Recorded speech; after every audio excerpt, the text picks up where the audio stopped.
Send him a promise heba. Udruwa was a mepe. Good morning, heba mesha. And one on your Obaji numbers and answers and number about that idea and a good evening. So what they are so one fire a 0246 0246 59 59 41 41 17 17 0246 0246 59 59 41 41 17 17 and 0553 0553 21 21 35 35 87 Obia or what crowd Mr. Mekumase what you call a mensa uko obenye anase nimde heba fantifo ken nimde na sante kasa na se no aye nimde omon say no omon so omde no dabi omu huka dabi omu huka omon say nimde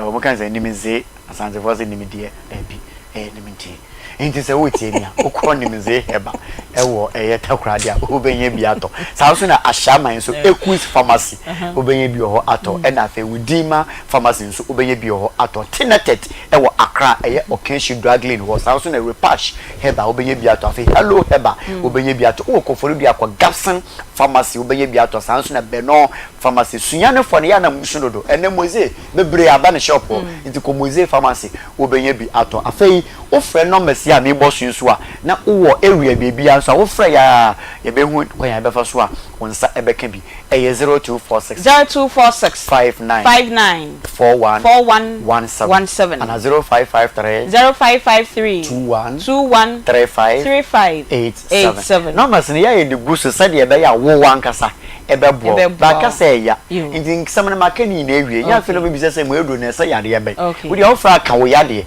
ne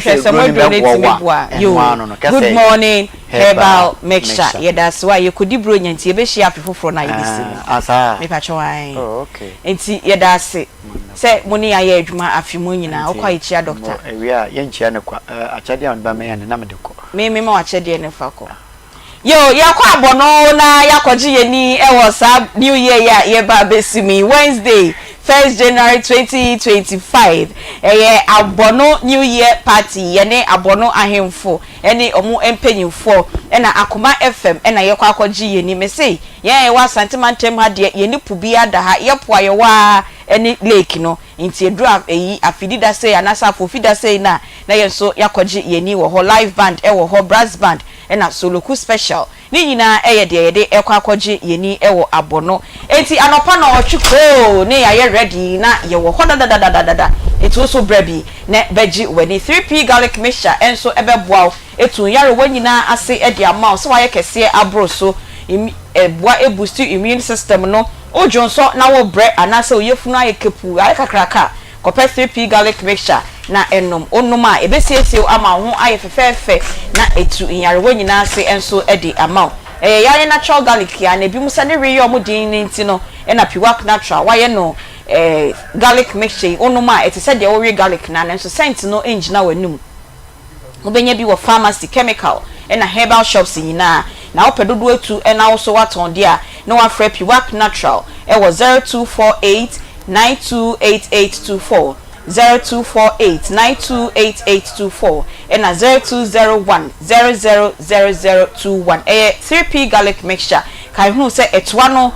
de eboni bi enye plastic ena garlic na eda ho no kokko ena box no enso kokko tete natural spices enso ebema weduane aye de yaye natural spices ya akekedro jene garlic nkete nutmeg bay leaf ena de aye tete natural spices into kodwama so a bodi na tudi se opetete natural spices ubenye bi na odi aye weduane yemfa enchini engumu ena artificial color bi anso enfry into kodwa so a ubenye bi ato ope stew seasoning dia obenya jollof seasoning dia so obenya garlic ena chicken ana beef dia so a obenya opedodo etu a 0245 580957 Dr. Evans Nunu ena Reverend Insha Edu Jenfi ewa ha ende ye kasa e de afa kwan ya yesika kakra na ye wo no ye be siesie ni na ye be kra ne yie na afifufo titiri January 1st 2nd week no pressure na ewo ye so no ye be kɔ form e de amaye na Dr. Enikasa ya edi kan no ka say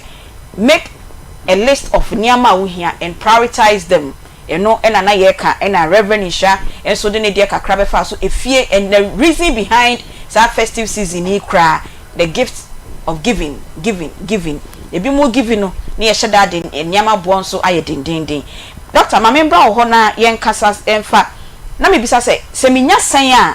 ena e wo se me manage ana de me nya bia no mitimi manage. All right, so anka ne papa mu a o se bro ya de bia yedi na yedi bronya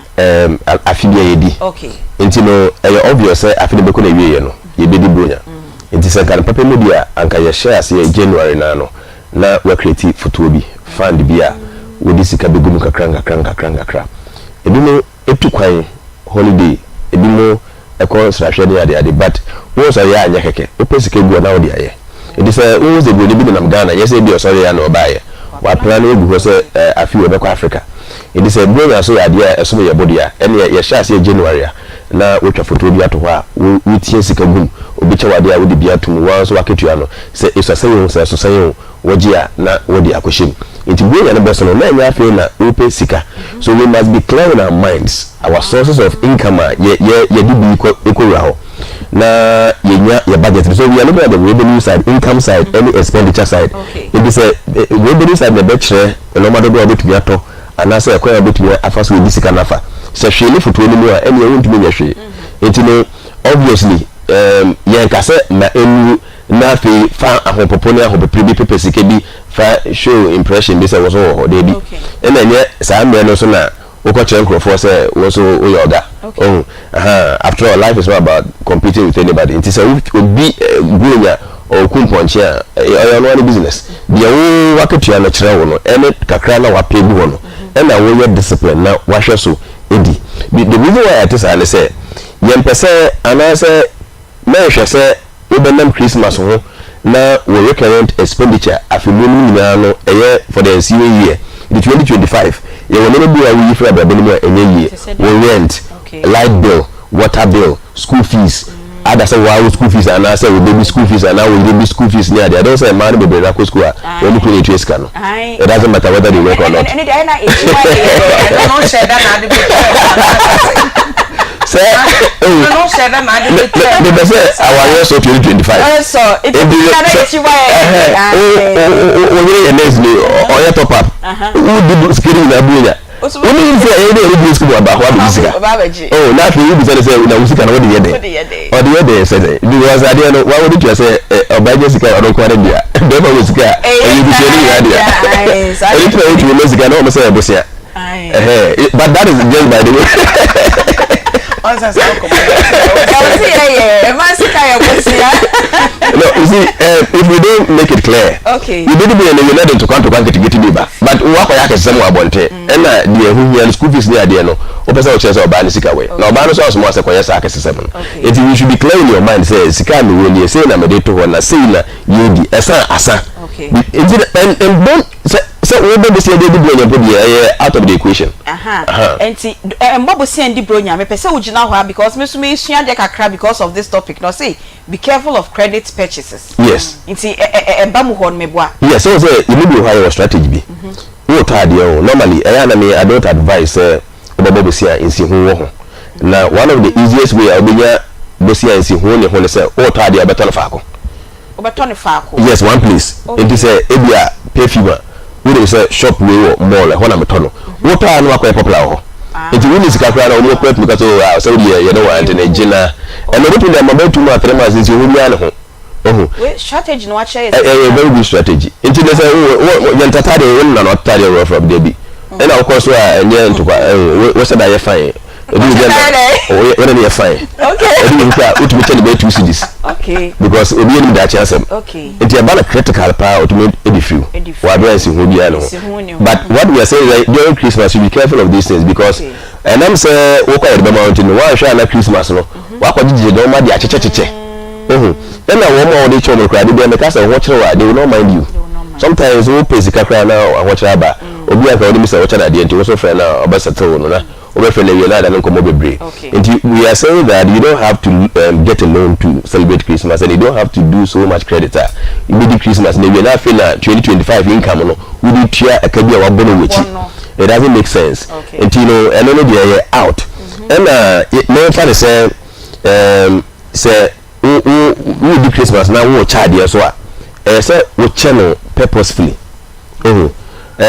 it be a case in investment say you have to diversify your portfolio. So we create investment portfolio. So make sure say what spread this kind of crack a bisha treasury bill a bisha so you be and fa so you be some tour will go from. But then 2018 2019 and who says you know if you see any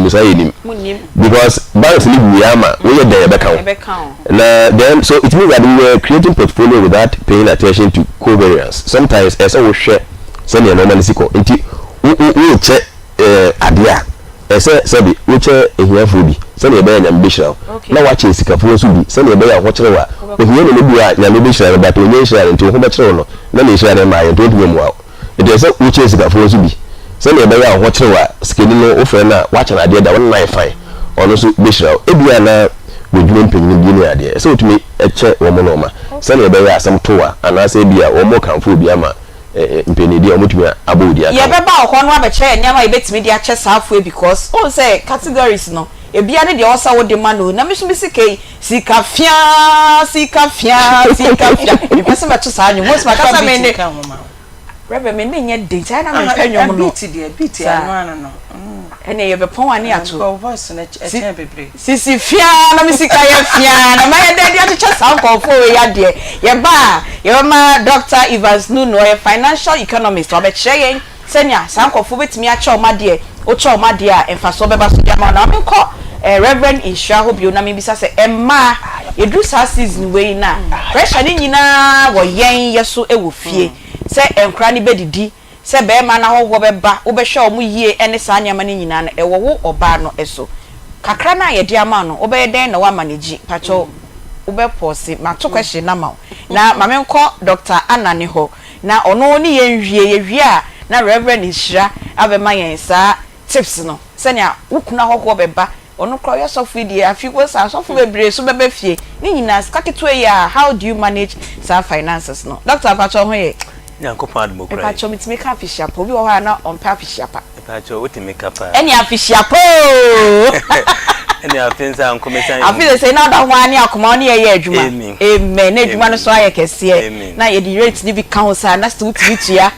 ana manka ni ye o ka ni ye pa me da se aye bompa esenka afise se na nka ni manso aye stable oh money jeti enti obafa ho aje me Pacho ye nko yo me fa kwanya we so mama hwefo ne atiefo nyina pinchiapa ni se nyankopon ado obi a ho ye ye de aseda kase ne matwe da mpo nyankopon se nanso wode enkwa ache bi no ahwe so ama afi atoye abusianfo we ye NASC Scientific Herbal and Research Clinic Limited na motie nkan mani age pa se enenso me ne wahia ni titiru ni se we ye bojaye ye de afi ne ekogu na me begina hegina na metie nsema Dr. Eka no mani age ho pa me amona baso na onhira no na de meka e de ahye Dr. de no se we ye budget nso ano ayi bi for wapomuden eno so hu ya papa me na bi kan wase kakaye woni ye se tonwuma na be hu se yare eya edu me bia wo sika nyina bi wa yo budget ni bibia ba se yare wo ho a sika no kra no enya wo de se obedi amen na bi bronya no kra aye wo de nti me ka ne se ye mpese de yare nso bedi bronya we de se ntini aye nhihye ye bia Ghana ha ebi ni ba bia na obi a wa follow me na watie me enso gitum se aye no kra ade a wo ya ma Ghana for no enwanwa papa bi frɛ me free US or so at US for the past 30 years on TB da se hospital bi say o ba be ECG electrocardiogram no aya ma free ubi anu akoye abdominal scan ne de ahwe internal organs say your liver, your kidneys, your pancreas, your gallbladder ne de keka on ne de ache free ubi abema ne acetral prostate e de ache free na yakoye de bonifa ne pelvic scan e de ache oba free ne yasa select lab makoma 10 anka akọ baby abetu aba 500 Ghana si ne yasa de ache free papa ne so won TB da no se ote ye nka no na onyini ti de oye ene se obefre ne busuane bi o ha na wode me number ama no na waba na de ma na frɛ me nyina ne se o so oba ye no ensem aye kan no sa pepepe ene yeye afi ne be kwa wiye maka baby a megina bi ameka me se enye nwanwa so obi se wo ye free health screening because afi bi yeye ne mo de ma yeye de ne ye nwanwa ne se me share dante se obi se obeye free health screening ana se medical we say na wakase scan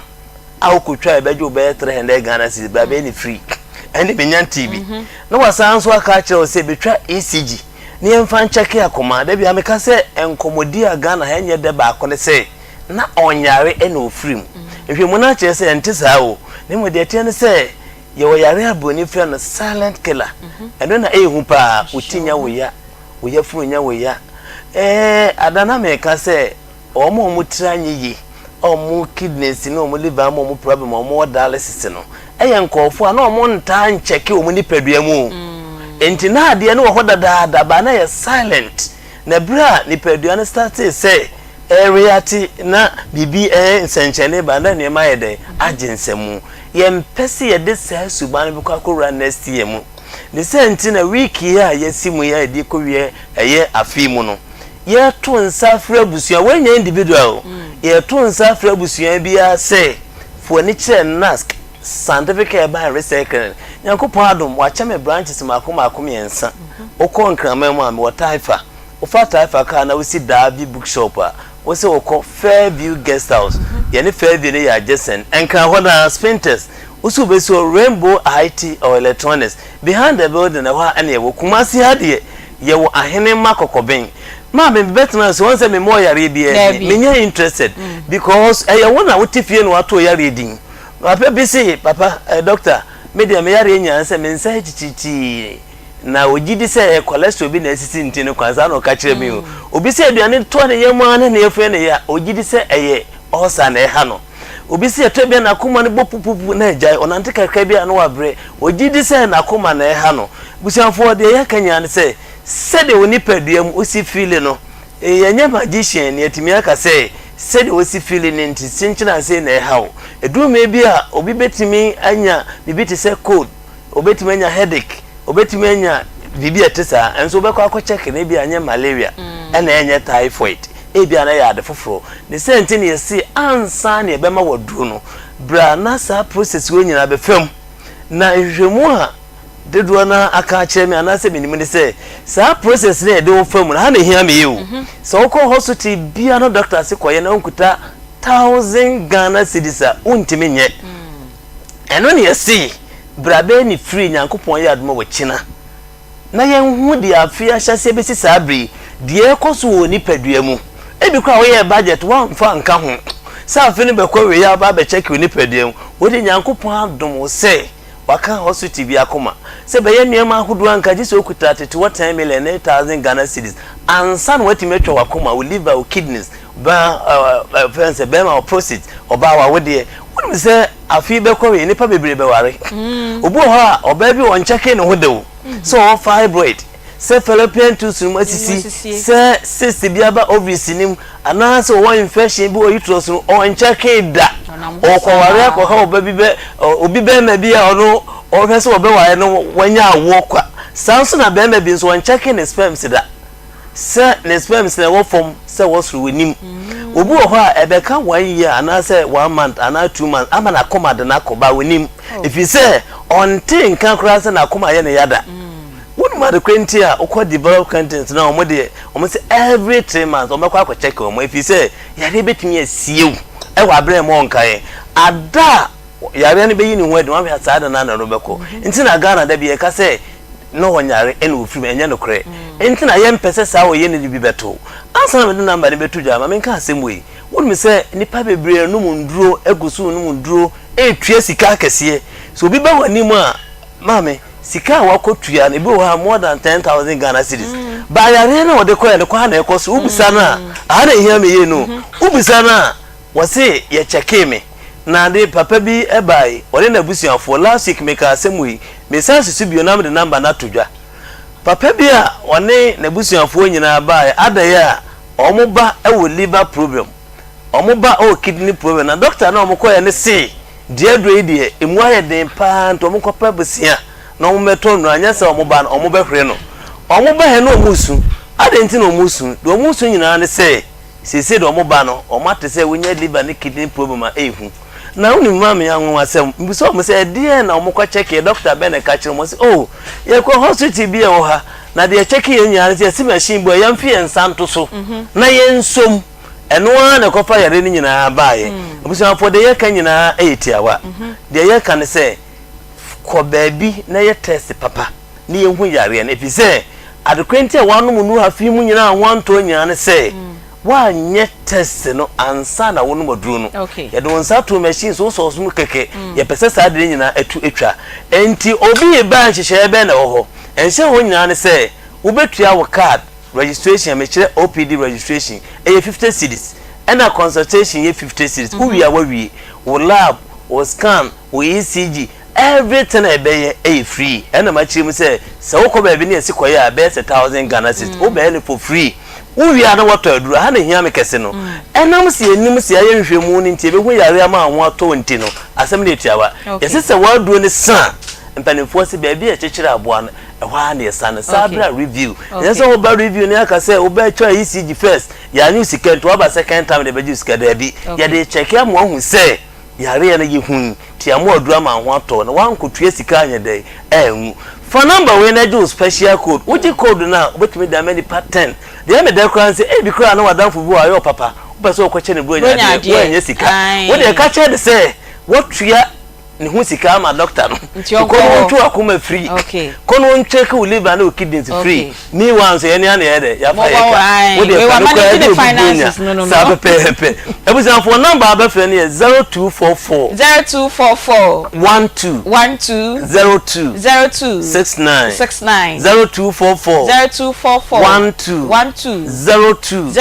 69 afi 0243 30 7276 ma me da bia me ka me se asempa de etia asempa ntia nya na se afene kwa we ntia yi wa china na de chiansi wo se obia na check ni peduam for free ayo card e de wo consultation fee na obetua ye wie ne ehu yare a na wo se wo de won toadu wo hu yare won toadu obia na oni asem ba de here kese ne se obeba na edo afa process ne ehu yare se de be ya se wonya ntoadu ko betimi a recommend nduru a gidi se onu ahobeto e de amount nti asem cheche nya se o ba obetua card 50 consultation 50 na ya ibb free wo sika no toadu ni sika enye for number we na do special code brand do kasa nyina ko we 0244 12 02 69 0244 12 69 afi mi ha me number ba frɛ na si me so na me no wadi nkomo na 0243 30 7276 0243 mami nyame wonshira doctor yeda sepa nyame ensha nyame yadoma afifoforo no ye besan asia enne ye kasa e dia fa managing your finances in the Xmas season and as a festive season no yedi kan akabebre ye Reverend Insha Edu Jemfi owo ye nchen e wa ha ene ye Dr. Evans Nunu ono enso e financial economist Reverend Insha e counselor life coach osaito nyom oka bibia bi aware mu nsem chese bibia boa ema ababo no eyeye no omumienu na ye ne omu edi sa enkomwe na mibisa Reverend Insha question bi ye ma na yia no e de amaye ebra power specialist herbal hospital enso ebetina nti omu wie na se Dr. Evans Nunu tina se dia na fe de ye friend ye nkonko a ye kosa akopem no miensa se dwumedie no ebeba na wie Reverend na meka se edru sa time we ya ma no especially awarefo na pressure ewo omuso pa wanye lakia wonso no mo besraw ukunu adwuma yefo besraw o mana fofo beba wankasa na ofo so ebeba ebiso na eskakro ya woje no bosumi December no kra twa yetua ne ntam kra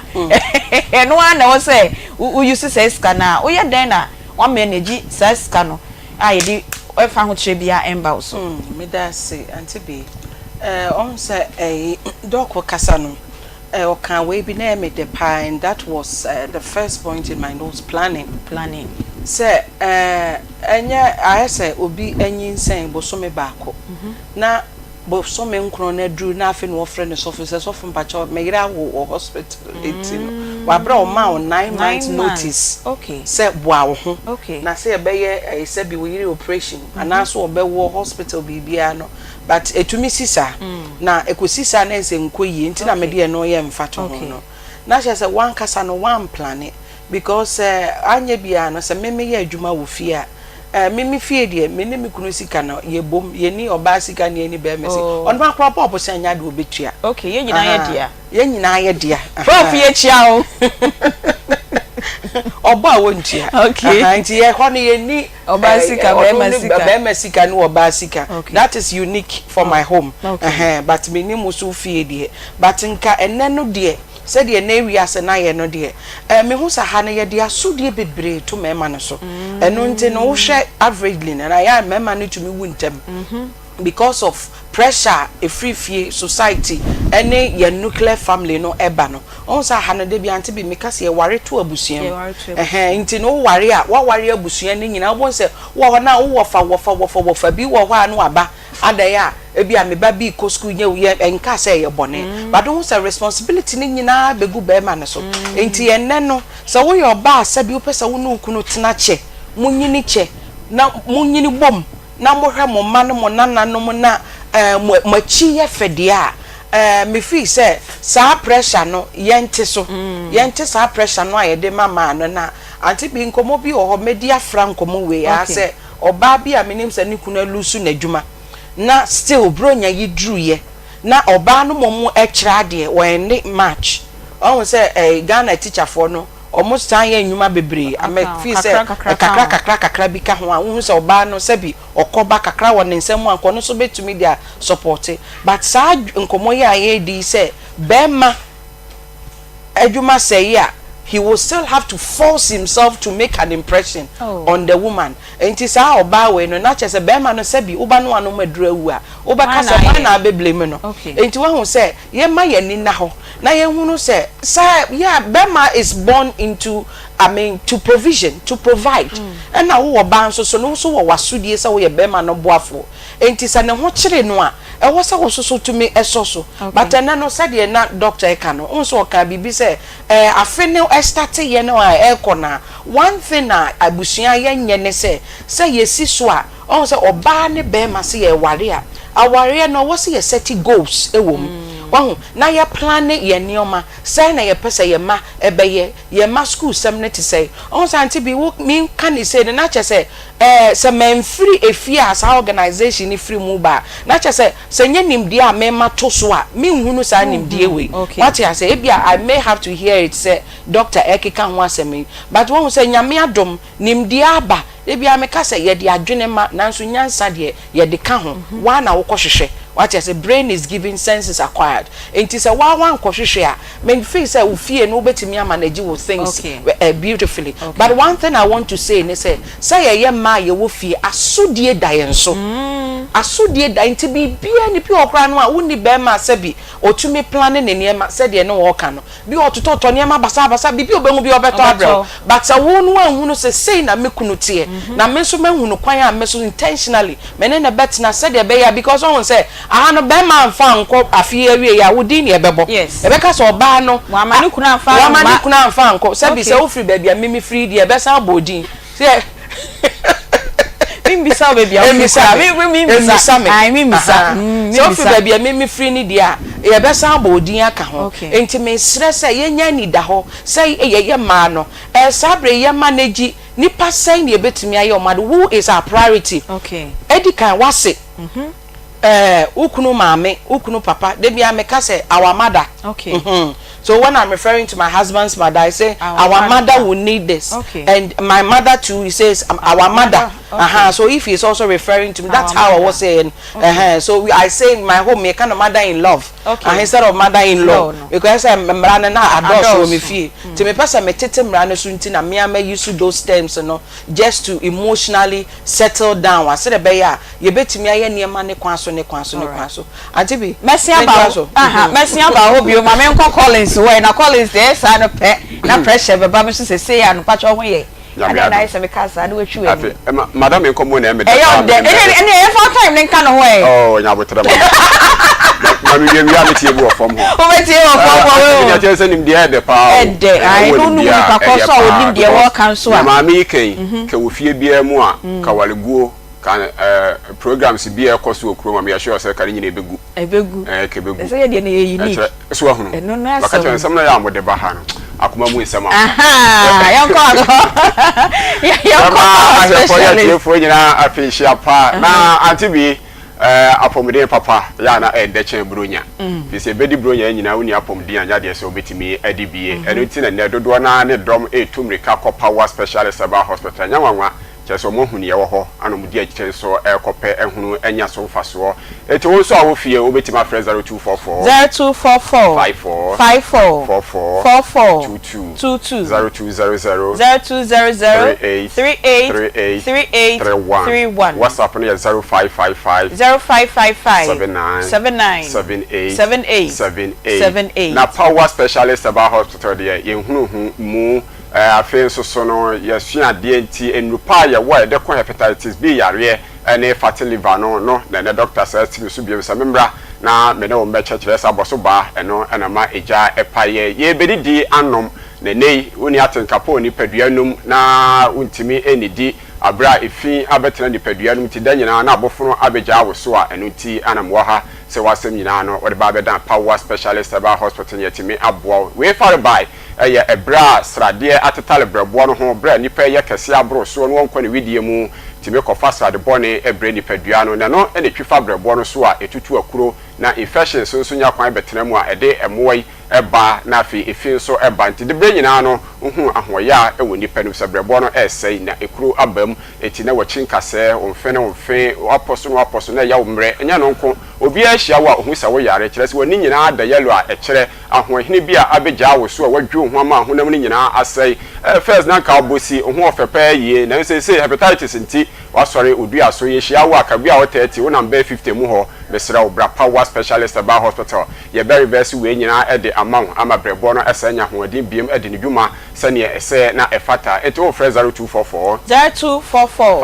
54 22 0200 38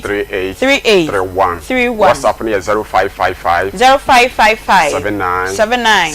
79 don't pay money kase yare nyina no e power specialist about hospital no wasa e de amount ye de free chie se abuo ne aye biara ende ukotodwe wuntime nkɔ na waba usisi yare ni nyina no fa bedan power specialist about hospital me se fa ho ntu nim de no nyansa so tutodro biara ennom odo odwen se pains na so painkiller enkumwa ene enkumukuro na enane amaman power ene wonura no wonam obetime yi ha we nyina e de afiri ho amount nkasem no mpem nyina no eye power specialist about hospital na we ba ebio ne nani ha no wose awiabo wontime sisu bi nani twitwa emfoni ode no eye cataract na se glaucoma ana etete wa eye power specialist about hospital na ba behwe e de ama ye wadanse se ne oba na ni eframpa ne sa yekrokura ni mo no ene ono su e di adanse ne nanya hoden ehunade ebientu ahwe ni wa na butu ani no me se nya life ana ade body a na person ni nya hoden se ehunade ebiemu a eye power ana obedwane atoa ye kuma se oba fe ya se judgment police station hwe ni mu pe enkran ana wohwe mi fra me pacho eye kwabenya ACP road power bus stop wa oba onsa ebeka ye nsa so na takrade eye anaji estate bra na enkomopai osofa ho behiem nanyi wapomuden na bronyan enso atimi ayewode typhoid eteti wa efi ene moa besra fabra power specialist about hospital ye hwemo antisa so ambobo so yi no so utimi abisa oyawo etimi beja wo so aboforo ne fie ahodo sa nso na no constipation etimi de ne ho gym ti obeka se ebi abrabo na yesai branye nye hwehwemu emfa emma ho na nimdifo wo na bi hwehwemu fiko ne hu yare nso a ye wo adura ye de beka amodofo ho atopre ko yare beko na ensa so emma bie me se fibroid ye ne wadura etimi na na hye ase ye moja unhuru bie ohaw biara nso ne akire etinei doctor bi se yankɔ ye surgery o awudie no ma ehu me se odwen ho biem na kai hu se power de alternative no e safe na secure don sa wo ba ho ebeto preko pe awo ho asem baabi a ye bompoa eye power specialist about hospital nti ntra won kan ye ndwojo se uye boni ntra ma busuanfo ne mu enye fom uye obasi ma bra na ye nsiesie na wo no usu unya bi infections ahodo abeja wo so a ama suboni egu eyi nka se brown na yellow enu ti ama nsebo ho nsem no aye bibia ho a esisi so yie enu na nam so ye kofa fibroid ede ebre we me pa chaw etimisi wa wo ho kwan bowura power specialist about hospital na 0244 0244 54 22 22 0200 38 31 WhatsApp ni 0555 79 yaria on pese kompo etete wa brenye be shatade abo life ye be pie mesrawo untimi fa kompo ni pie power specialist about hospital share ase e de amount ni hia so betu anamo na ado ani a kire ho mesi ye nyine no ya dwonso mu hawo ebeba etina dwonso pia enya wanwa wodi ya no chembre no adwonso nso a mesrawo ni nyina no power e wo ho anu ye e de amount prostate ho nsam sa ye kase sa akodu cancer ni nyina no oba ye behwe e de amount 0244 0244 54 44 22 0200 38 31 WhatsApp ni 0555 78 Bro ye bedidi ye benom aso kine ebebo ewo ye funu no mesra se ye funu e to nwombo na ma wo sa mesra mensa kai se power specialist about hospital ye ho na ye nnu na de abedwa so aye SK heba mixture no eno bi na wunya bi a ebetimi aboa wo etibra ye funu no watiti bi aguma no bi a ebo nwombo na e de kire no mesra mensa no akai se SK heba mixture ewo ho wonu bi a aso kine ebo ni nyina ano ebe brass obo ase ye hyehye tutu ni nyina aduane to ye ma wuntimi no obetimi adidi ye ama ho ato agye se wunya SK heba mixture bi na wanom afi ye bobre bo no ho ban fisrade bo ne ho ye didi cholesterol hodo ebe ma nipadua no aye kase mesrew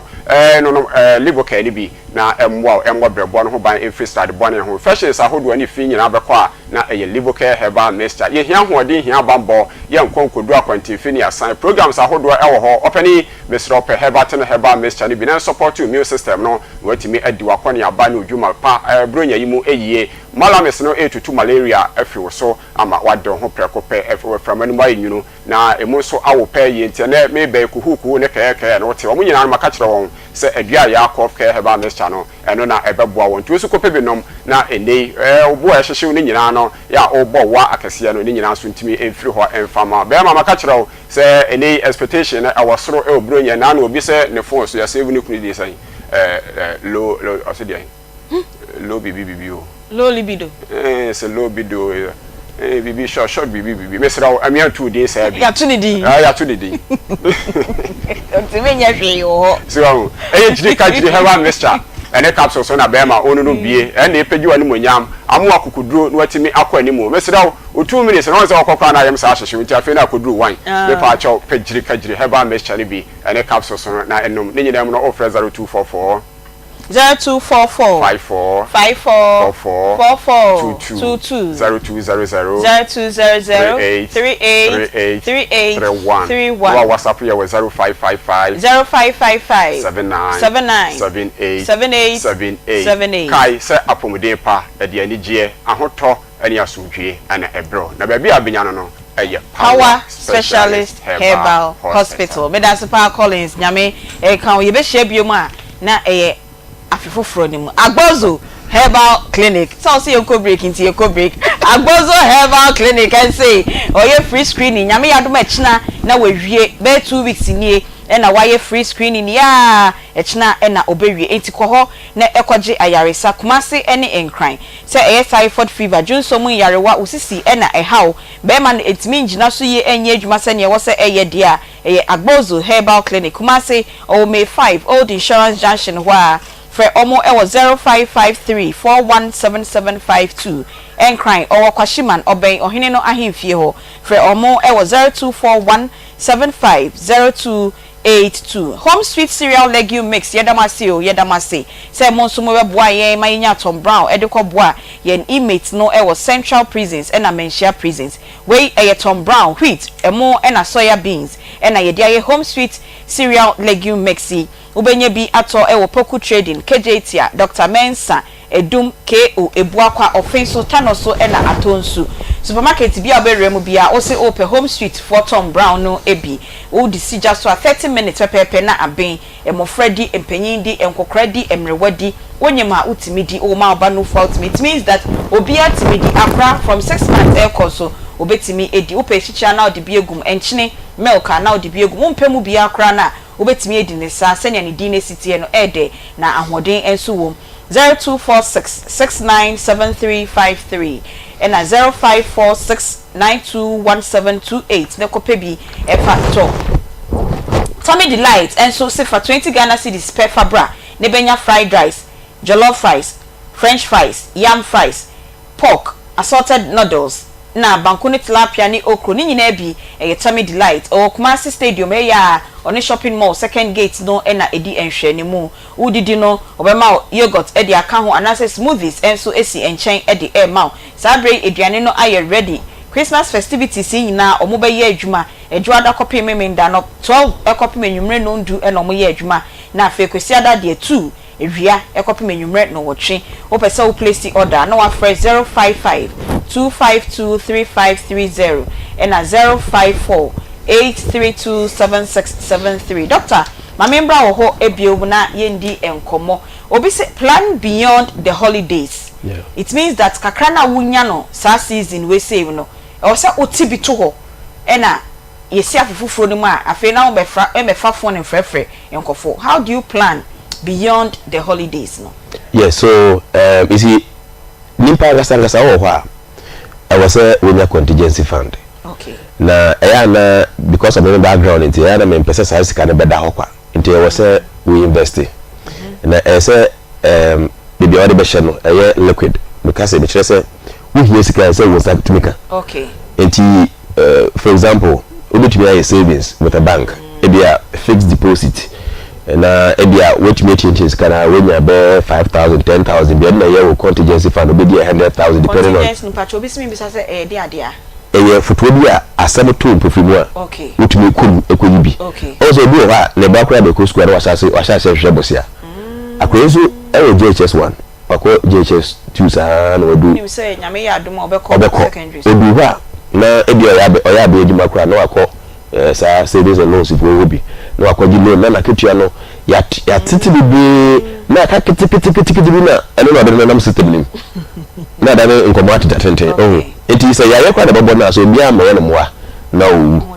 sometimes even we hear of big people ya yet me born be 1 month 2 months na say go fund me I say asema but say we make contingency fund bia no we fa ho san kan by heart enti no de bia na we di gum we di sika gum say emi do kakra na we dey ahye bia e betumi amount interest kakra we dey ayi so kra na say treasury bill no na na what na young na we dey o call bank house mpese me fixed deposit okay and no say we here na ya we be the only problem is say interest kakra na anka bia say 3 months and 4 months and ko be no and na bia na won sanka insi ho no but sika na say we be immediately enti no say we was abi o hodia na say we say we Christmas fund dia there's no need to go plan beyond that because the contingency fund will cater for that. But so when the contingency fund be there, and you will do business, can you say you may January? January no so ya na and time contempt because of say the moya we say it's say for those without contingency fund, if we here say we this kind of Christmas time, about plan it together with January. So they be after Christmas no true. And like I was saying, Christmas, we this kind of no say woody. Even within the festivity, no, you have to review the budget. It's plan now one why no. Okay. We could never review say okay. Oh, obu I know the baby to talk the last time or didn't yet hear because the question was insufficient fund. And the one you say insufficient. The mission there 3 times answer. When we finish that you say line one okay. But it doesn't help. It will do kono. Now we say okay, me say na eno me gusu na akasai and say when the contingency fund be so okay say obviously we are recurrent expenditure in 2025 into January. How would you cater for all those things? So the beya we Christmas no so na January no o nchiji paper bosia yo mami wo na we can say recurrent expenditure metro electricity bill and water bills yes. ye betua yeah Reverend Abonitinko enkra na ba fie TV si so fan si so air conditioner AC so ye use washing machine bibia bi gadget ni nyina bi ya so meanwhile eske bia bibia ni ba bi fufu abetua sa bills no and over there no one manage no enkra na wo fie but also source of entertainment yeah and so how do you manage it now confess ka kese ni bi e fan kutua bills pacho be answer reverence be answer that question yes a very good question because honestly the man realize say what is ejuma no bi a onye ni yie ma we are with sika no we na we say ejuma no okay edi no oda mi fie me na me ye because in probably na ma no e wo no be bre yi o mo hwe kwara eni aduane e ye say do ka say o kwa do ni lighter wa ka na we akofi enti ni ma dum no we a wutia bills no ma ni we here dey say obehwe saade no nti me no say no ebo anadu time bia na makora me dundum light na de o say me so no so de ade che so a me wo bia o say me dundum no and sometimes around this time no ebi mu pie pa o if you do wa wo me to pie say bia wo mo concert bi wo mo show bi na light ni bibia sisi so e bi sisi so e bi on de kono so na the main artist no about 12:30 na 1 o'clock ahomache na fe na oba nti che say mu fi be 9 o'clock no on be ko fe be 2 ahomache na many sisi so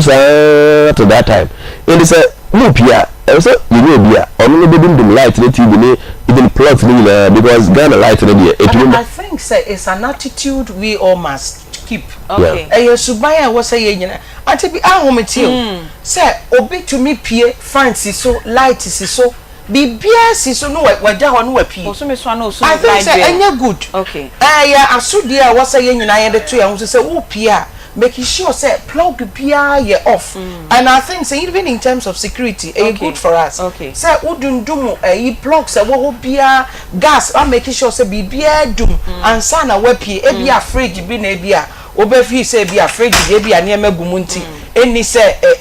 edum. Okay. But a attitude they was say intentionally we must learn to keep na enkra wo fie o say untimi mo pie bi into there something that also keep you more entertained e wo fie into o mehwe TV and that e ho na mpese bi hu say wo be dey na one manage e ho ni nyina say be ya o bills no ye be wie December no o bills ni enye kese pa Aunty Bea one who say obi a mama kwan bi wa sa abeso na busuafo so kra ba abesran so what we do ne say anopa say you have do fie bi na kanies that so sabre that so sisi so enti anopa no e wo fie yem bie yen curtains ni we said be a light bia be off yenim say TV nko na sisi wo hall a yenim say TV ni e bia say decoder bi na sisi a eno pa na sisi so and na face so with our kitchen no how we will manage no one who say what mostly I advise and say say enyoma no bebu a onsa ha no because say any more silos into me store enyoma no bebre into suba eba nanka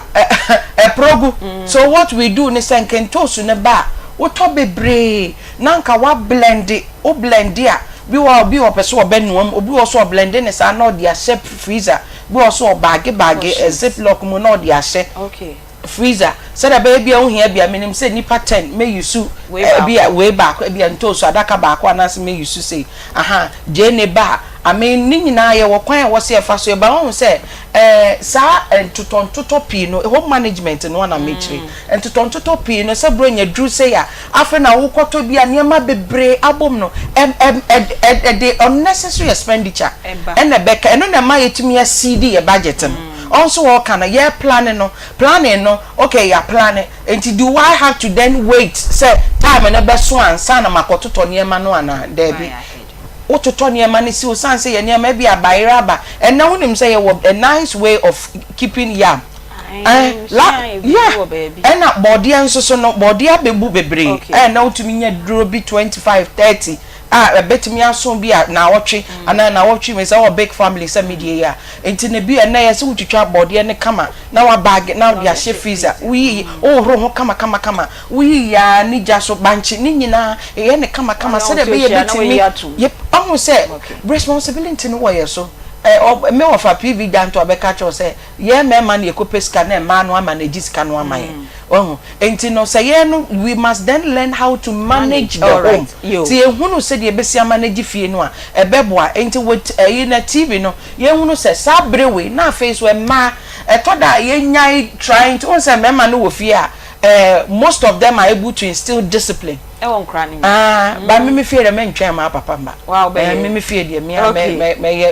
action na so what I say you know ya try say e mema no beba no abe place wa be dundum kane ayewe ye mfa brentum ye tete mofra no won say me ka say your first role models for the children ohunu say I can't be playing all the time me fear throughout the week you won so TV obe so TV amema no boys ne pe football tie bia your match bia eno no time no so hard time kwa na bedu na what time aso for sleeping na you will have to sleep. Yo Reverend Isra Edujenfi my member Dr. Evans Nunu ho wo kasa no o kan dia bia ye me dey say don't spend to impress but your categories of people be also so afina so no so untimi nyi wani emfa ema omo and then abetimi aye kakra be within the little that you have no e dia masanko for no but on spending so much to impress her e dey e have browse kase yeah me da sepa I will tackle that back quickly no say the American no say Osha sometimes if you don't assign a task everybody expects everybody to do it and nobody ends up doing it until sometimes no I realize that we feel say me kwada me dum no we feel say also kwada me dum no every lesson in that team crazy so kasa na call no kwa exactly because we feel say the other person will do it so sometimes in as much as we all have to learn to do these things we may have to get someone to be responsible for that say yeah better make sure say sakrebi no or no wetin na ne fi kakra make sure say bia no obi abedundum no let me come to what you are saying sometimes you may study what people like obi oha obi oha perfume obi oha jewels na de obi ano di ope nti utmi study nimpa no say okay me man bibi kakra ebe ne fe and sometimes it's also about your money or how much you have adicha nkasa o ye shepa and can you know ebe solve problem you but it's an expression of love na ka ba say the flowers koche the flowers is yenre now with me then let me the flowers pianos and akobi chiro so egu so I say the flower moba and it is about the power wa bobo maso because they decided that they no but so the reality is that it's not about the size yes and I learned this from my dad no you boni o kwabe show ba no to chungam na that time na you robot so ka robot chungam na oto mi yesa o se me dia ba ko na me ma me dia ba ko na me sister dia ba ko na me so ade na o dey man na hwam de kofi o mu be funtu o pe bi o se no ba te tell us no won ti ase de kuma no lab de ba te say you bi kakra also say you bi na one of the stars should be na to yes wa flowers no I say when creating an impression about no one would exactly okay but the reality is that it's an expression of love so the word don't say na odima eti kakra na music abeso no say hamper the various prizes enti no the music abeso no na woto sometimes me just recently me chenkofo bi ade na limpa na me le kwacha de o mka share ne say na ese ka che ne say on fisika na mai ade o de mai ede and life is not about money sometimes it's about so afia sunti no so it's not lebiana ebia ebediska de akodi fufu so my point is that it's an expression of love what you can afford no na what they call open it is none of your business because they are really no it mean kasa chinchina we nipa ni the particular no so sabi otiasia obehu say ayado ye kana de be nye say bia obe solve the problems you doc ye be say ba ho ye be call good morning ho biom bibi sankan ye nkita hude na ye ne no edi ye na jot sa question we eto ho mami ye kasa na bia na ya adwen akobi ti obe so oh ye kasa fa omo any at the end of the month ye tua omo bibi nti onim say okay meje 1000 nti I know how to manage the 1000 no bobi ono no so tonton ade nkete kakra na ono so enya no efutu a wode be ma no ewo sa period we say mu ye ba ye bedi esa enkomo na tro ye number si egu ho efama yen ye ne DJ Ike ekasa wie ye na doctor ansa sa question ma ye wie a ye be activate yen phone lines no na bia bibi wo ha so pesa obisa eye doctor na say revenue insure na wa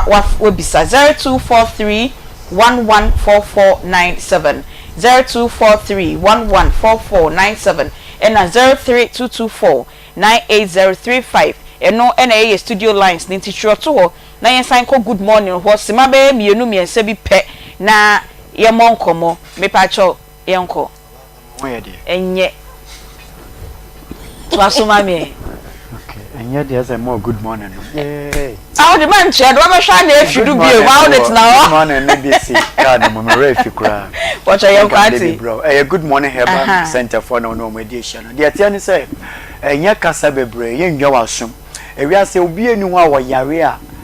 on kasa wo ko hospital ana on tumi kasa obekọ nanso fa me kọ no ene ya na ya asam no yes dan wa me ba ko dintima self from say doctor nam so azo den a dan ka yare a doctor ahye so be no operation aye di sika twetwiri di atoso no okono good morning heba measure na eno ano na ekọ eduro na de TV ni so no me pa cho tie nie enipa de sani bia sa wo ho a na se enkomwo na ewo nipadua nim na awurade de dwom wo no se ne ho ye mre a eno ano no de bia da wo yare enu na obeya wase manum eduro saa makọ hospital saa manunum nduro saa nkrofo nduro manunum bi saa nti wo se doctor we na eduro nya da bi nya na eduro na nye enkomwo na ewo nipadua nim no aye week te akoba ne sa wohia eduro a ebetuma boost nkomwo no amadetuma ye na adwuma sa de sese eye good morning heba measure na de TV ne so no man bi eduro de TV so yi se wohwem na wo hu ne ye pa eye moja eni ntini mu adwuma ankasa enti fiti bra duro we ba ya mmere wofo a adane emaba wa nkokora adane mmerante in fact mmerante kwa da ye say ahode na say no mo kwode ni na ye good morning heba measure ba ku ni one esan say duro ni ye moje ni ntini mu adwuma nti obi wo a oda sori a o say otese ne nisu bire no enisu bire no etumi twa na esese otena se kakra wantena se kakra je so oda tie de ate ne say daku ebia na sa de no obi eni wonchen ubetwa ba hwe no na wohie mmoa so amfiri bebi aba enne oboafo a yede ne ben wo eye good morning heba mixture good morning heba mixture na de TV ne so no ubetuma afa numbers na egusu ne mu bia na wafre na waginkyiri mu aburo medie so one obi so wo say me da sorry a esanse ne nkomo ayi week ninti de aye nie oda sorry a nipadua na ekuta ne no bia nkasa ni nkasa ehie bia no ote ye wo hobu ne si pain ote pain ankasa e wo ho enti ama intini no moja no intini mu asisi ti moja ni tumi ni afuri sane ekoba ne saa se de sese wunya wo health no wode nante no wunya ne saa ti ni pedua de bia na wote ye wo ho obi wase misisi me da sore mti se misisi me ya da na ma me ba ko si frike mu si fom 3 minutes no ntu ni nai apisa se ma me ya do se ni sisi pase ni mu tene kakra ansa na wotumi otu ni nai tie edure betumi aboa ema sisi ni mu atene ema ntini na etumi atotoa ema moje na di ofuri sane eye good morning heba mixture ene de TV no so no number 3 obi wo se me da sori anopa me chinkese no me tise etutumi obenya na nkode akwa yare sabia na ofre doctor bi na no sika doctor ni boy ni nti otumi nko ti man bi otifie na wo twen ni wo mesrew ende okasa ne man mfa no hospital bi o so da eyeyini mesrew eyeyini o eyare edure beboa eye good morning heba mixture dan me tine video so ka kira wo se good morning heba mixture na bo ene nanom ene ne payina eyepe ne bo nanom ene ne payina eyepe kira wo se ne bo enye din ne pe se wo pe bi ato ne pe so enye din enu na kire wo nom no nanom so enye din nti wo kura wo se me de bibiduro de me suro duro nom good morning heba mixture good morning heba mixture duro de TV so essence ye moja ene ntini mu adwumenti se wo ye oba na ebi a make say wonsabuo no wo ye wo ha obi wonsabuo no ya fra bibi se menstrual cramps obi wo nene de no oti pain nankasa enti obi wo a se dia ne nsabuo tie no ebere bi ebi se obebu ni sa 3 days ontumi ndidi na aduane otu aduane tie no medru e fa ne se good morning heba measure ne bo ye den kwa wo de wo pa me no kese ya gbowura draso na ebe no ana twa ne picture na fa ko uko na owura be fi atwa picture fa ko se owura nso mfi a wo se good morning heba measure wo tie radio na amsraw wo de record me kasa no na tie eduro ni di wo ko afaka che doctor ne se papa na wo kasa na eduro no ka me ref ne mo me record no ene good morning heba measure esan se eduro ni ye moja ni ntini mo adwuma nti man bi obi wo da sori a wo se ne nan aye ni titiriti mensayem titiriti dan ye screening ko for ba ye obi wo se me doctor me wa na mensayem titiriti me na mtiti e ho na metumi bisa se wa wadidi ni mayem good morning ni bi na no bia tumi pagya se me didi ye behwehwe bia mo anu ma be 10 minutes time no na man bi obi oba ya na nsa na ne night titiriti no at once na etumi 10 minutes time no na ne ho etumi atɔ no ti asɛm ni ye wo ho na wonsa tayo titiriti wona tayo titiriti me pa cho pe edua ye fa ne se good morning heba measure na de TV no so no na man bi ade ba ko ada na obi be kan ya ye ho dwiri yan na oye be ma be ye 45 wode ko obeka na ye ho na ye ho dwiri ye pa se koko pa koko nti eduru be bi na so ko private ko na ne yem hyehye no koko be ma na ni fi na wusuwusu koko nti afi ne wo pia bonti ana wo suro na ote se good morning heba measure in fact na o se doctor samami nduro mentumi anya mi koko ya no pemesibre good morning dear na okoto obi num ya na eje no dan me na eye screening no o ma ya hwe o but o se o si mu pampam pesa ho no bebe hu doctor ne dia ene osimu pampampen na wa baka cha doctor sa dia we duro no aya mamenie enti ebia koko na adokoro wo me pa cho pe eduru afa ne say good morning heba mesha we nya afa ne ebe fra sa bra yara sabia ana be hie yen wa be hie yen wa de bi eduru ni nyama ya de ato enti brasto be ben wo bia no bo wuro wa wo benya good morning heba mesha ni bi na wato man bi kasa na eye tenten a emboa me ti me twa so short na emom ne so obi say enna me no ka say me to asen kasa no boni atuni din de siateka wase me to asen kasa no etwetweme e de bi tu fo man kasa eno ne yanso ye ka cha say ye ma yare emfo nkowom eno nti pre na pe edura ye fa ne she good morning heba mesha udu wona owe fi awose me pedura fan say machi o eno anu no wawie good morning heba mesha esan se eye moja ni ntini mu adwumenti wo ye bema wuntini no me ka wuntini a wote ase wo bema no se dia first na nka wodi ye adwuma no ende aso ate kora yanka njo se be mo mema edru na emom ye be boawo ema wo mema yo no asen abasa dia na etie no ebe ye yese obobo oba pa ho kapa na odne ko wura dem na petere yo afi oba iba pra wa gene no oba hawo saa na wontumi ye biem ya na e apmete na e ya nso pe edura ye fa ne say good morning heba mesha fa bo wo bra ma mi hwe be ma bi ho na so wo dwonso na ote ye pa wo ne be ma mu a esan say eduro ne ye moje ne ntini madwuma nti wo de no no eduro ne bi eduru bebi aya na infections nti oba ma ni hia na ehine so tia na yetie mesrawo mensa de mensa ye minua no minni wabro no meduru afa ni say good morning heba make sure we wie eno ano no ma bi bre ni ntimi nkasa nche ntimi de mu si na ma bo bia obeye bia to na ema wo so ye be ma odwonso a wote ye oba ma mu anasa de bi kanka wo oba na nkasa kra wo da wa no ansa wo da wasa banchi abo be ma be da wo so sheki wa wontumi njiji hu mpo na wa kan agi ya na wishim wontumi nkebi mesrawo Pedro Ifani say good morning heba mission bi na wanom say ma me say hwa media na say me kasa na o say be wie ye enu nti say wo so wo tie mi na say yawe bi wo ni pedue ni mu a mesra wo kasa ya emfra mi say say eduro ni mu eduro na ye den mesra wo ka kire me say me yawe ni ye na ye hwe say eduro ni be bo wa kuma say de ato apeti bebia ti wo bo room of Fred Mens ho a ubenye biato man bi de o tie mi tie ni ye no onko eye misty heba e wo mbrom ubenye biato pacho wo nem krofo ma bra na beduru eye Ashtown uduru Ashtown akwalinak oho ubenye biato sanso na ye kan se PFA pharmacy e wo Kumase tafo kwantipo no du uduru New Road specifically New Road C na wo se mepe PFA pharmacy ubenye biato afi promise heba e wo Kumase for oyerepa for abrosan ni mu Kumase edum prison side wona ubenye biato o Accra so a mesro bowram e wo Kenshu Draglin Tinatet heba Repash heba sanso na Hello heba ubenye biato ashama fonko Equus pharmacy sanso ena Widima pharmacy ubenye biato watakrade a mensa ubenye bi ho ato afi nimdi heba ananimize heba ukwa ubenye biato ko for bia fonko Gapson pharmacy na afi bowram wo Beno pharmacy ubenye biato last but not the least ukwa eye Sunyani a Mose pharmacy ubenye bi ho ato wa wukrom Cape Coast pacha wo nanti Cape Coast wa edina papa bi tun duro ye so ya no bo agidin pa ebi won ho ubenye bi ato by Cape Coast de boachi ansa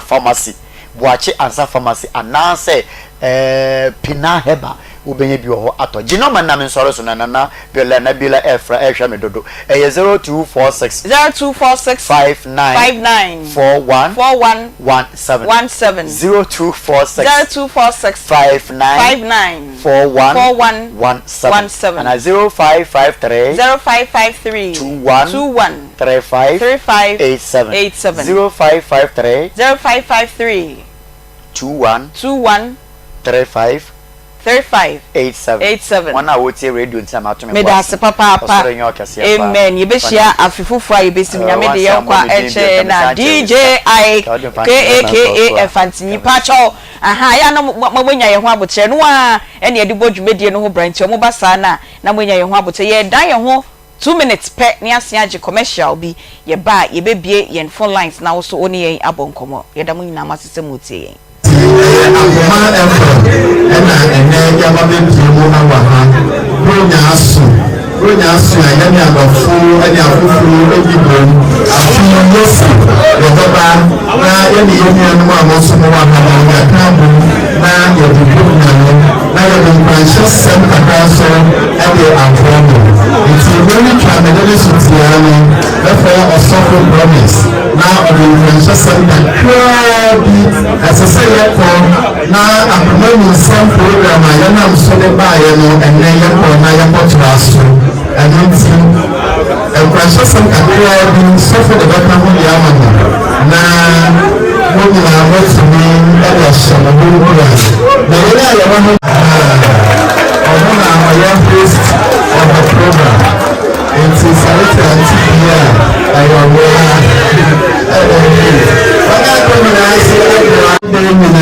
am Akoma FM yellow and I'm talking about you. And you want to watch your TV. And I want to donation, one of them, and the other side, you know, but you might have to buy a in Tadimon, in Popomo, Vince Room, and New Room, Vince Room, Gary Room, Biscuit Room, going away. Even now, do not come out for you. Senior, boss, and that is pure, my man.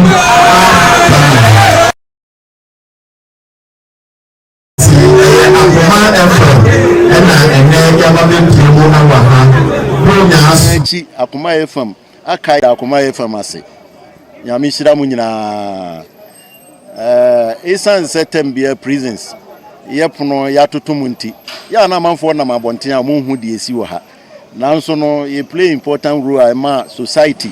asomudwo omo a omutumi da je se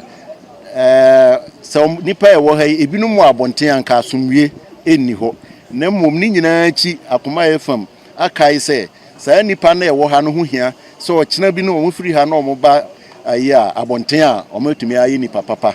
Share enso ewo Nia TV, Facebook and YouTube. Your numbers no 0243114497 and 0322498035. Ye kasa e dia fa kwan a ye be kra ye sika ye e wo sa festive season say pressure ye bani paso be 3-4 days bi keke bi na hye finfin wo no e ye nsempi doctor ansa na ye be fa ye calls no na me ka say ye hwe ye nuanom omo aso ye omo adwuma oton na de kakra also ade ton kakra ni sika no say no obesi ono so be kra ni de na yes I say ye kasa na ye hwe one segment of omoje aketua ni nko a. So it cut across the informal sector. Be artisan mason for electricians and some for in aka ho. The American say employment bring say we separate the business from your identity. Okay. Enti my business ni say nimpa ono ejina the baby. Now also original baby. Enti we say business ni tua woka. Say limited liability company and on emra no yes ade no. Emra no show say business ni be separate from one kasa because obi ho a ni sika se ni business ni sika se no eyepe enkan no wo mo dan ni na store bi we nim na yes say oye still kra na say o kan no hwe na nche ni ntro no wa fast akwa store ho no wa teba kwa no no dey go ondua o de sa esa na revenue nya mane okay obi tutu sika o to ade o hu paso no ni na so we dey entino e ko dey say we separate business from your the finances of the business from your own personal finances. Now we try work so near nka offer akra bi a we be try nka no and as much as possible say one more plowback profit. The American say what to idea say na e tour and we say we turn as we never so we dey for so be share business ni na nkwan ni sa. And after you have to be mindful of inflation, any exchange rate and those things because obi wa aka say so bi anase honhom bi atwitwe sika no inflation na yesa honhom no because ade no papa no say me dey say good morning heba ebia na oto no 10 cedis next year wo so ukotu mi 10 cedis wo to ko no watu no wo so ko bi say hu yi ndo oro de ko 12 cedis wo ko fa bi mo obefa 12 cedis anye kwa no bi so asa betua box abetu ni nyina watu ama na 10 exactly wa so wunyi bi enti wo ko to no 11 cedis no oro de ko 12 cedis so enti wo ko fa bi mo a dodo a obetumi afa no wotumi fa na eswate enti eso tete sa ngakra krasa na efuza na wo betwe na ahye enye na wudi ye enye bia so na be fire but inflation na area ko the system no also every year bia na no bo ekoso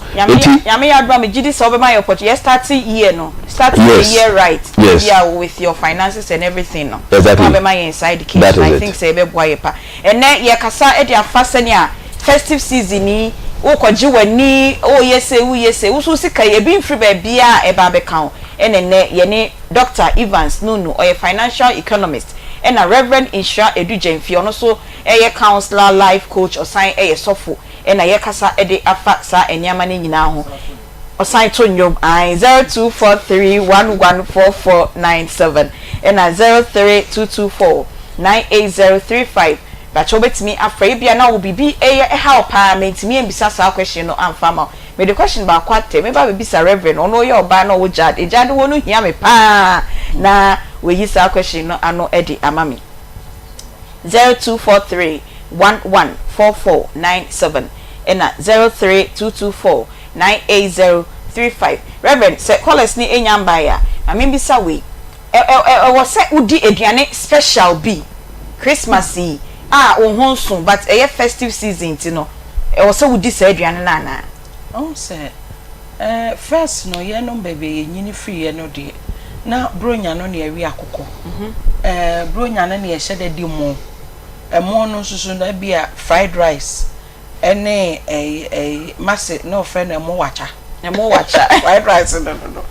okay jollof rice won say Ghana de pe jollof pa am I still any alata fon talk was still yentumi nkonwie we pacho you see ape de call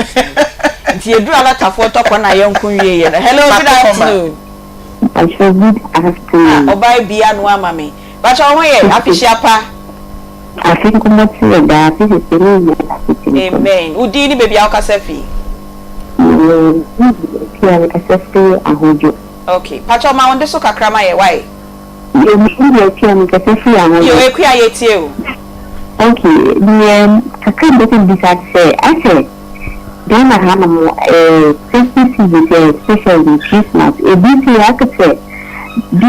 the pressure so for the woman should that in be so cramp to say and to be a could and so I want to ask because I said Christian is very high or more will be no said that cut it across the easy young there I said be a come to the deal to Tony from be a tata dear tells also by 4 you are no why okay you good afternoon Pacho udi baby akasefi like I said yo kuma se brema yetio I just my family give me the idea here you know after that you bring idea what we me try na we small boy bi na wa pray 0243114497 good afternoon yo Pacho udi baby akasefi okay and you name you question maybe you might give any force okay because you are over some else you see that class is trap about the center can be got down me that so abeyi na no amaye why you 0243114497 032249803 hello good afternoon or TV TV volume no call from why hello wait me engine so pacha o friend ana say your radio say your TV na ben wa no ama volume no akofom amaye good afternoon yo me pacha odi baby akasafi me pacha me akasafi de kwa Madam Vivian yo your question is the same. I think I'm kind of the question is the management. Not one management. It's actually not so if you kind of the man. So, and be the sooner and be fire. But that's a good woman. Now, keeping it a kind of crap. But actually, the baby. Your man of bulk, your man and Nedian Kakrani at the amount. Okay. Me pacho you.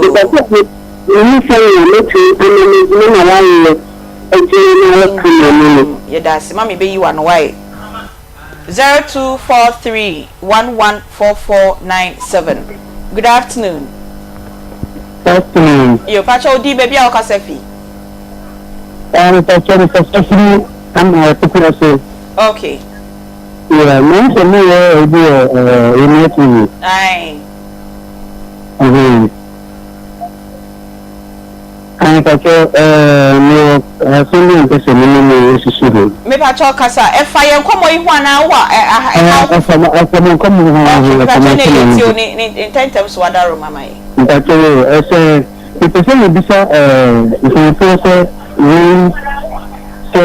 when you buy a jar and and crying na ebia afia so ni aso bi ara bi ma sika so e ku sika bi ni kan sa so sa me kan ka bi ni so ni te kura na e de na ba so ran ti na ebia onpa bi na akwana na so ba na ka se sika ni so nti onpa ba ba na wa ya bi so opeso bo na hu hwe nkura na na se se me pa cho me bi say question odi omo daily sika call e na afi ne sun ye na odi 400 akwa na won fa bi nkoda afi sun ye na odi 400 na ko ya ba we bronye sika na o command 400 no see all right we patch you yeah that's why okay 0243114497. Good afternoon. Hello, good afternoon. Hello. Yes, good afternoon. Pacho di baby ao kasefi. Daniel. Me pacho nana bi la mse akra na opedi bronya na say biem no. Me pacho ye be fa ye last caller. Say be ya ibetimi yi questions na na final words bi obo no ma ya mo win enough time na ma ye. Hello. Hello. Onu so intimi engina so my embra na yen questions na. Last caller. Hello. Hello. Yes, good afternoon. Good afternoon. Yo, me pacho din baby ao kasefi. Hello. Me pacho din ni baby ao kasefi. I kasefi asabuche. Okay. Hana yetio. Pacho only when you know amount council fire do. Kasefi asabuche. It's so obi dey do na amount council fire do na asi adwuma na won afanso ni bibia adwuma na ebe kofa na nsa Me ba cho adwuma be na o ye na o se fanfaso ni didi mobile money e na o se fanfaso ni didi yo any we dey just say Dr. I just said Dr. you are no why yeah that's papa Dr. Bacho shall say finish the question now on find the mobile money for so ni didi yes so Jotre answer the man na say because pembe brain Jotre na e be chere mfaso do eba so no be 100 cedis say on fanya mobile money a obi be na wo 200 don't me nyama no this 50 cedis na 80 cedis kakra nkra nti e bia mfaso da beba no enso na didi esika ba say sika no so na oye wo hwe customers owo any profit onya no na any sika say nko onye adwuma wo de be ma no no say ebetumi eyibi efim faso ni mu a ebema adwuma no mu atre na adwuma na atre ho a why not? Okay. It depends on how much I'm not spending. Okay. Because we how can say no, the phone you use iPhone or credit or auto. And then normal ne sa wa stand say I shall we be near there. Was mo sika there. We be kwa do ejuma no. Until I say the capital of the ejuma any profit onya. Any sika on one say di say e commensurate. Say emfa dia any obviously ejuma no we go. Okay. And yenua ba ko say obi pressure samre obi atata de foforo no ma reverend can you understand spiritual but we are spiritual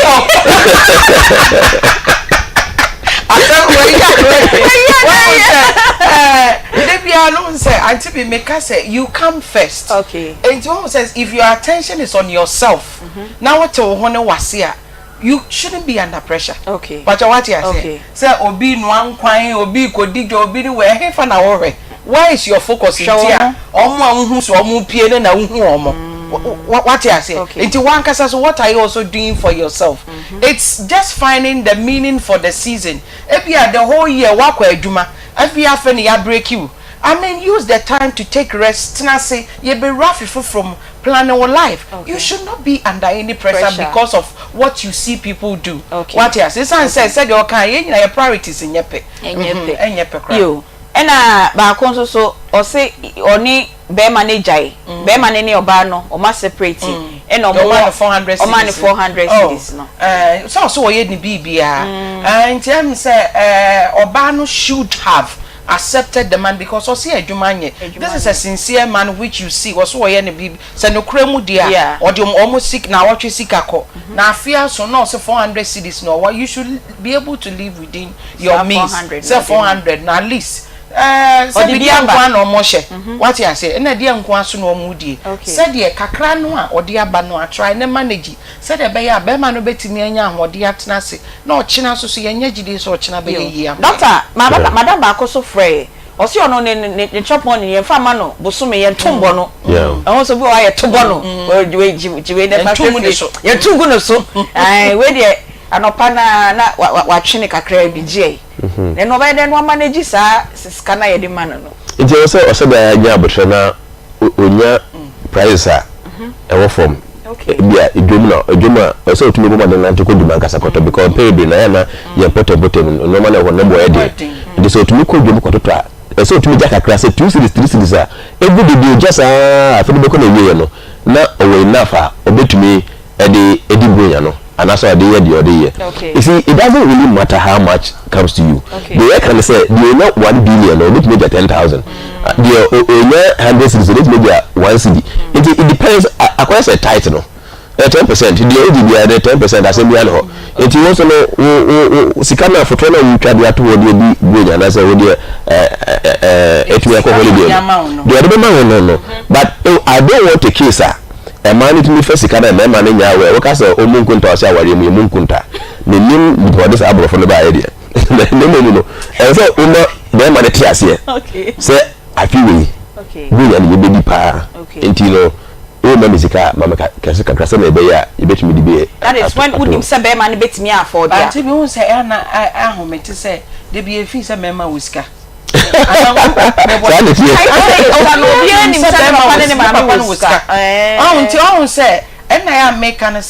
what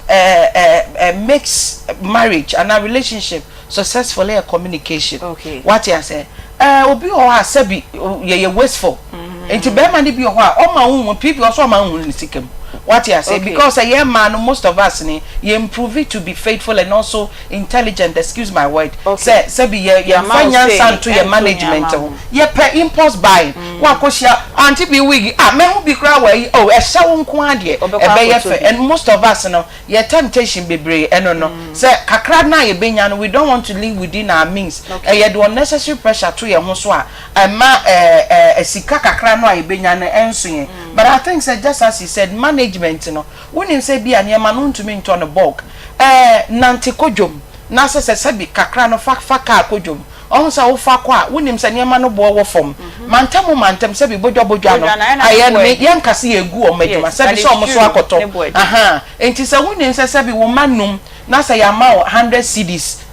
for 2 days here Aunty Bea you should know how to what you say so ya no ma ye tie kire bi wo etumi ko bi a se bi bantama market ne ko bi aso ame we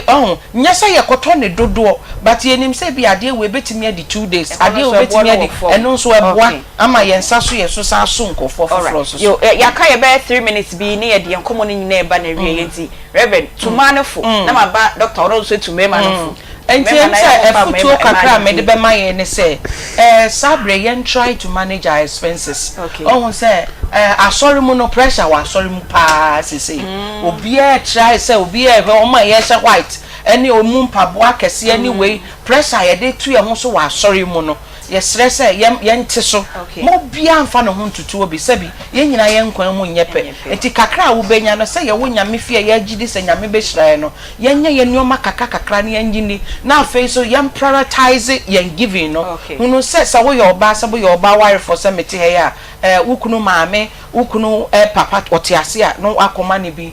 oba nso so be man so no ye we but one say to da kra na yetumi kra koye wabra ye kunum no kra nim watiase me pese omu ni man se sika no omu de nka ho but sanse ye nyina ye sika nti no watiase Aunty Bea nkomo no na me so nim se me de me ka ma was the best enti one say Aunty Bea yen try nya fe na be ebi ni wa oba no obibi kakra bi a try na bibi men try so be creating impression bi say ebi ni ho me wa so de bia wo se bi ni ho ne mada de ya na ase wo hye eso de bia no wa ye hyerepe yen kasa koye bibi nsenchene kase bia na wo se doctor kasem bi o kire the types of giving no o kire wo se wo ma de owo sika eni de wo bi ho a o se bi pen keke pen kra na wo de che ne se atura Aunty Bea di ho kakra bi signature kakra bi se me so me they appreciate me boss say we are they don't need much and na the offer from so kakra no yo yeah that's what Papa Reverend doctor final words yesika sema I feel we share say no mercy kona so we be ma warefo a e hu hia ne side checks na say auto pizza the champagne ma side check that we dey be sika ko fufu no we nya ma na go for business we dey we what I say what a little so with this guy it is finished final words we come for business here no they abi we side check be the boya obi anu dey interest be the boya okay so we mo ya we no say asem to wa mo no mbe show enti na me kire say side check ni so afi mama ye adwuma o they dey do for there okay doctor yeah that's your time and soon your name Reverend Isha Edujemfi and Dr. Evans Nunu your kasa say your manage your finances so na to me try doctor sorry who be say because I feel you know my adwuma na pay dey yes me e mo bro nya dey pama chaw ma me fa happy birthday mienu emfa ma ya dofo bi a omudi o ma woda Priscilla Boatin and ne udi wa woda we every Peggy yeni ni ye show you so say ye ma happy birthday nyame ensha papa Priscilla Boatin happy birthday to you and de toso mienu e de kwa ma ya ye nuaba ya niki ona ne etna akonwa we say mo say wetia ni na ye chi Ohio USA ya niki baby awo bia team no ye nyina ye say ye ma happy birthday baby a owo bia na ye fa na se kese pa emfa ma chairman odino ho kwekwa pia type pro coca we Akoma FM new show for na say fast da kese efa emau enne your production team members as usual Nanabila Kantanka Spatus Kojo Sakode Era Peggy Beluchi Imano Kwame Vadi ye nyina ne boa ye de dwumedie no e de ebrem medi e de Beatrice Fiogabra nyame ya adoma echina ye commercial prison sakoye adoye ye hwia ye de ye nkomo ni nyina ba be hwie echina 24th ye damase se mutie ye sorry little ehye ni production or the sports bebusia panyini wa ha Pepe enso wa ha ye the sports mu ehwam ebro enyi we fidie no emfi ha ye da mo nyina Akoma FM 87.9